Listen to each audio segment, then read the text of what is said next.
இந்த உலகத்துல 90% மக்கள் பார்த்தீங்கன்னா, மிடில் கிளாஸ்ல தான் இருக்காங்க.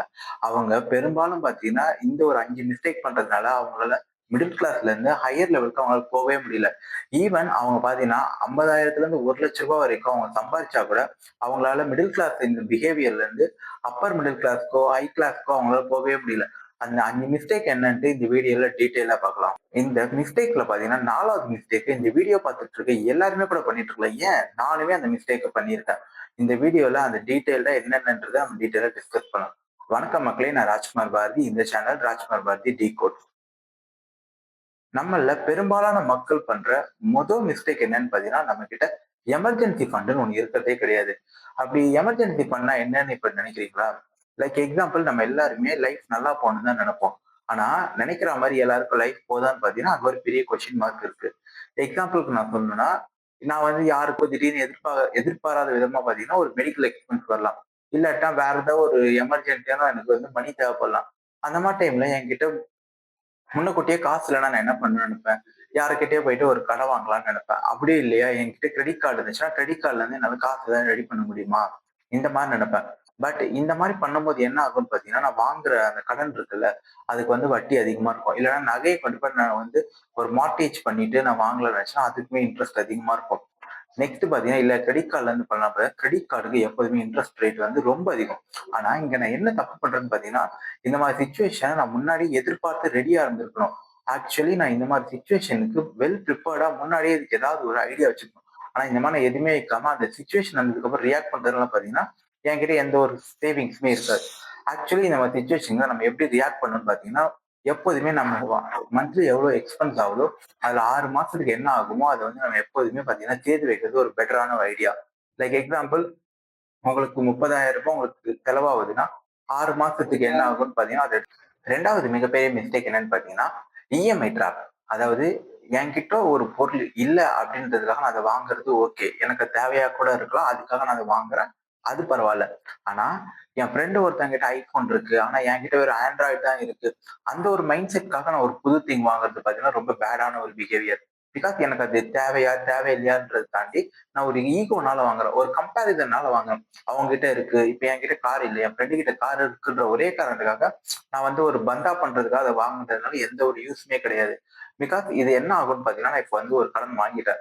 அந்த கடன் பார்த்தீங்கன்னா, நெக்ஸ்ட் 1 ஆர் 2 இயர்ஸ்க்கு பார்த்தீங்கன்னா, நான் மந்த்லி சேலரி வாங்குறதுலருந்து இதுக்கு போய்க்கிட்டே இருக்கும். அப்ப என்ன ஆகுது? இது ஒரு ட்ராப் மாரி. இந்த ட்ராப்ல இருந்து என்னால வெளிய வரதுக்கே பார்த்தீங்கன்னா, குறைஞ்சபட்சம் 1லேருந்து 2 வருஷம் ஆயிடும். அட்லீஸ்ட் நான் வாங்குன பொருள் எனக்கு தேவையா இருக்கான்னு பார்த்தா, அதுவும் அங்க செகண்டரி கொஸ்டின் மார்க்கா இருக்கும். ஸோ இதெல்லாம் பார்த்தீங்கன்னா, ஒரு மிகப்பெரிய ட்ராப். நெக்ஸ்ட் பார்த்தீங்கன்னா, என்னால ஒரு பொருள வந்து 2 மடங்கு வாங்க முடியும்னா மட்டும் தான் அத வாங்கணும். இதுக்கு நான் என்ன மாரி எக்ஸாம்பிள் சொல்றேன்னா, அந்த பொருள் எனக்கு ரொம்ப மிக முக்கியமாவும் இருக்கணும். அந்த மாரி பொருளோட விலை 50,000 1,00,000 அப்படின்னா, அத வாங்குறதுக்கு என்கிட்ட டபுள் த டைம் மணி இருந்தா மட்டும் தான் அத நான் வாங்கணும். அப்படி வாங்காம இருந்து அப்படி நான் அத தாண்டி வாங்குறேன்னா, நான் வந்து தெரிஞ்சே போயிட்டு ஒரு ட்ராப்ல விழுறேன்னு அர்த்தம். நெக்ஸ்ட் 3வது மிகப்பெரிய மிஸ்டேக் என்னன்னு பார்த்தீங்கன்னா, நம்மலாம் பார்த்தீங்கன்னா, நமக்கு ஒரு ஃபேமிலி இருக்கு அப்படின்னும்போது, நம்ம யாருமே மெடிக்கல் இன்சூரன்ஸ் ப்ராப்பரா எடுக்கிறது கிடையாது. லைக் எக்ஸாம்பிள் பார்த்தீங்கன்னா, மெடிக்கல் இன்சூரன்ஸ் என்னன்னு பார்த்தீங்கன்னா, நம்ம ஹெல்த்த வந்து நம்ம வந்து ஒரு இன்சூர் பண்ணி ஏதாவது இஷ்யூஸ் வர்றதுக்கு முன்னாடி நம்ம சேவ் பண்றது. But most of the people நம்ம என்ன பண்றோம்னா, மெடிக்கல் இன்சூரன்ஸ ப்ராப்பரா எடுக்கிறதே இல்ல. அப்படி எடுத்திருந்தாலும் பார்த்தீங்கன்னா, நம்ம போட்டிருக்க பிளான் பார்த்தீங்கன்னா, ரொம்ப கம்மியான அமௌண்ட்ல இருக்கிறது. நெக்ஸ்ட் பார்த்தீங்கன்னா, அதுல ப்ராப்பரா எல்லாமே கவர் ஆகுதா? அத பத்தி நம்ம எதுவுமே ப்ராப்பரா டீட்டெயிலா செக் பண்றதே கிடையாது. ஸோ இந்த மாரி மிஸ்டேக் பண்றோம். லைக் எக்ஸாம்பிள் சொன்னா ஒரு சில மெடிக்கல் கவரேஜ்ல பார்த்தீங்கன்னா, பெட் கவர் ஆயிருக்காது. ஃபர்ஸ்ட் 3 இயர்ஸ்க்கு வந்து பார்த்தீங்கன்னா, அதுல எந்த ஒரு பிளான் இதுவுமே இருக்காது. 3 வருஷத்துக்கு அப்புறம் தான் அந்த பிளானே ஸ்டார்ட் ஆகும். இந்த மாரி விஷயத்துல நம்ம விட்டுர்றோம். நெக்ஸ்ட் பார்த்தீங்கன்னா, இப்ப நான் ஒரு மெடிக்கல் இன்சூரன்ஸ் போடுறேன் அப்படின்னும்போது, அது என்ன மட்டும் கவர் ஆயிருக்கக்கூடாது. ஃபேமிலி எல்லாருக்குமே கவர் ஆயிருக்கும். அதே மாரி முடிஞ்ச அளவுக்கு எல்லா பிளானுமே கவரா இருக்கிறத எடுக்கிறது பெட்டர். பிகாஸ் சம்டைம்ஸ் வந்து நம்ம அத கவர் நம்ம கிட்ட ஒரு இன்சூரன்ஸ் இருக்குன்னு நெனச்சுட்டு இருப்போம். ஆனா, அது எல்லாமே கவர் ஆயிருக்கும். ஒரு சில விஷயத்த வந்து நம்ம மைனரான விஷயத்த விட்டுருப்போம். பட் ஃபியூச்சர்ல பார்த்தீங்கன்னா, அதுதான் ரொம்ப இம்பார்ட்டன்ட்டா கூட நமக்கு வந்து இருக்கலாம். ஸோ இந்த மாரி விஷயத்தலாம் பார்த்தீங்கன்னா, நம்ம வந்து நல்லா ப்ராப்பரா அண்டர்ஸ்டாண்ட் பண்ணிட்டு ஒரு பிளான் எடுக்கிறது ரொம்ப இம்பார்ட்டன்ட். நெக்ஸ்ட் பண்ற மிக முக்கியமான மிஸ்டேக் என்னன்னு பார்த்தீங்கன்னா, நம்ம எல்லாருமே ஒரு எல்ஐசில வந்து ஒரு பாலிசி போட்டிருப்போம். லைக் எக்ஸாம்பிள் 3 மந்த்ஸ் ஒன் ₹2,000 கட்டுறதோ, இல்லாட்டி ₹5,000 கட்டுறதோ கட்டுவோம். கட்டிட்டே வரும்போது பார்த்தீங்கன்னா, ஒரு 20 வருஷமோ, இல்லாட்டி ஒரு 15 வருஷமோ கழிச்சு, நமக்கு மணிய வந்து அவங்க திருப்பி குடுப்பாங்க. ஸோ நம்ம வந்து என்ன பண்றோம்னா, இன்சூரன்ஸ் எடுக்கிறத விட்டுட்டு நம்ம ஒரு இன்வெஸ்ட்மென்ட்டா அத நெனச்சு பண்ணிட்டு இருக்கோம். லைக் எக்ஸாம்பிள் இதுல நான் ஒரு மந்த்லி கட்டிட்டு இருக்கேன். எனக்கு 20 இயர்ஸோ 15 இயர்ஸ்க்கு அப்புறமோ அந்த மெச்சூரிட்டி பீரியட் முடிஞ்ச உடனே எனக்கு அது திருப்பி குடுப்பாங்க. குடுக்கும்போது என்ன ஆகும் பார்த்தீங்கன்னா, அவங்க 5% ஒரு 6% இன்ட்ரெஸ்ட்டோட குடுப்பாங்க. ஆனா இந்தியாவ பொறுத்தவரைக்கும் இன்ட்ரெஸ்ட் அதாவது இன்ஃப்ளேஷனே பார்த்தீங்கன்னா 6% இருக்கு. இன்ஃப்ளேஷன்னா என்னன்னு பார்த்தீங்கன்னா, விலை ஏற்றம். போன வருஷம் என்னால ஒரு பொருள ரூ. 100 குடுத்து வாங்க முடியுமா, இந்த வருஷம் பார்த்தீங்கன்னா, அது ரூ. 107 குடுத்து தான் என்னால வாங்க முடியும். ஸோ ஒரு வருஷமும் சராசரியா 6லருந்து 7% விலை ஏற்றம் பார்த்தீங்கன்னா, இந்தியால இருந்துட்டு இருக்கு.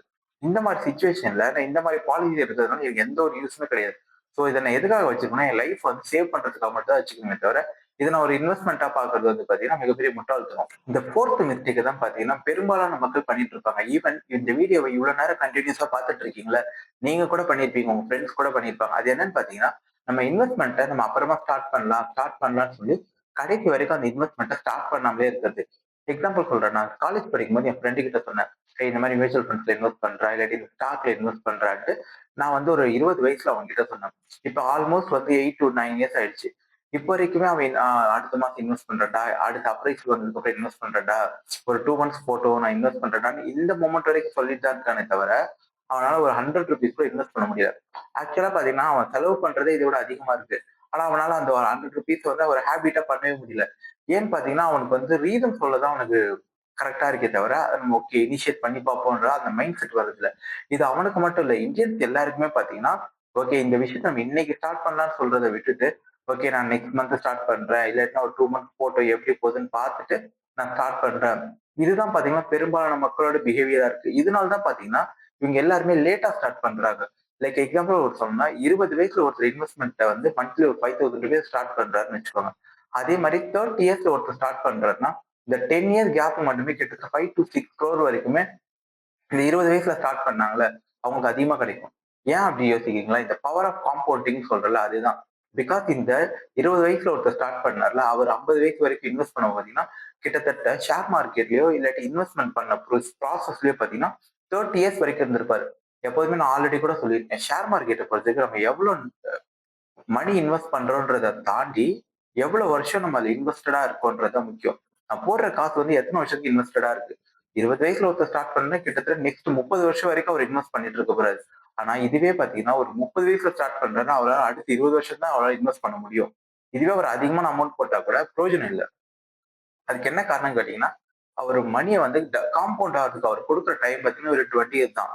ஆனா ஃபர்ஸ்ட் ஸ்டார்ட் பண்ணா கிட்ட 30 இயர்ஸ் குடுத்துருக்காரு. இந்த 30 இயர்ஸ்ல அவர் நல்ல ஒரு ப்ராஃபிட் பார்த்திருப்பாரு. சோ இது வந்து ஒரு எக்ஸாம்பிள்க்காக சொல்றேன். ஆனா நம்ம இப்போ வரைக்குமே பார்த்தீங்கன்னா, இன்வெஸ்ட்மென்ட் பண்ணலாமா?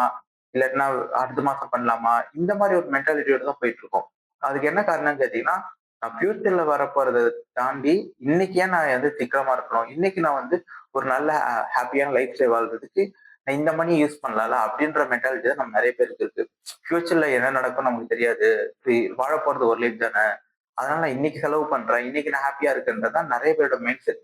இது வந்து காமனான இந்தியன்ஸ்க்கான பிஹேவியர் தான். அவங்களுக்கு ஸ்பெண்டிங்ல தான் ரொம்ப வந்து அவங்களுக்கு நம்ம வந்து ஒரு ஷாப்பிங் போறோம்ன்னு சொன்னா, ஒரு ரொம்ப ஆர்வமா வருவாங்க. ஆனா இதே நான் போயிட்டு பேங்க்ல ஆர்டி அக்கவுண்ட் கிரியேட் பண்ண போறேன்னு சொன்னா, நெறைய பேர் வரவே மாட்டாங்க.